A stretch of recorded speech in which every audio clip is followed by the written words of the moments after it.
We've become a nation that's mostly city dwellers.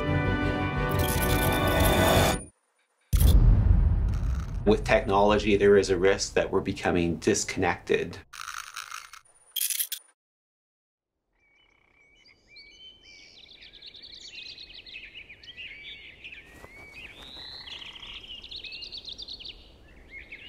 I can remember as a kid sitting at the amphitheater in Algonquin Park, and the naturalist saying, by the time you kids grow up, there won't be any fish left in the lakes of Algonquin Park.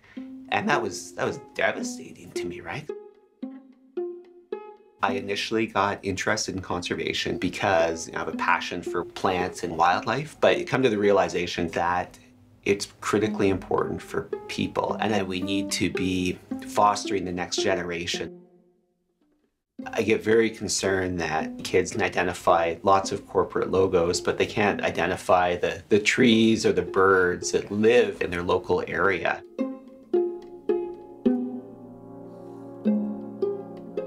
Technology is this double-edged sword. We are concerned that we are spending more time just with technology and not outside.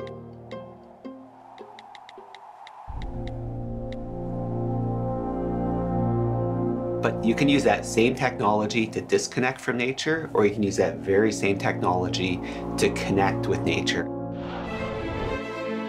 Some of the biggest changes in conservation in the last 20 years have been big conservation databases. I can find a species out in the field, I can take a picture, figure out what it is, and then I can learn about where that species occurs elsewhere. Use drones to get more information about the vegetation communities on a property. We have trail cams that can collect information on the wildlife, higher quality satellite imagery, where you can actually identify individual trees. Anybody can participate in conservation through some of these apps that are out there and make amazing discoveries, and it can be put into the official records.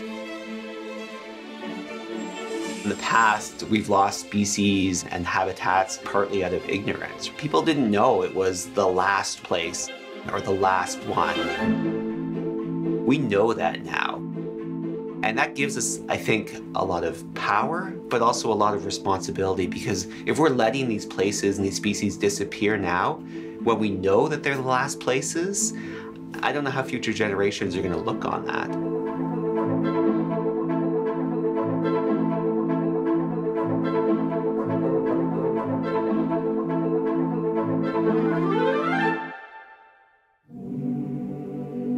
The one thing that big conservation data has really shown me is that often things that people think are common and widespread in their local area are, from a global perspective, quite rare and unique.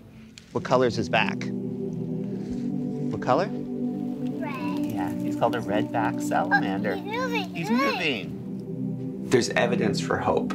There are fish in the lakes of Algonquin Park today, and there are examples of species and habitats that are in better shape today than they were then because of the choices that we made.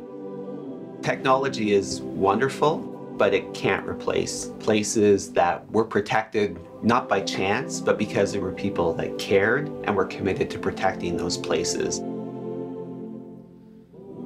Conservation is ultimately about hope.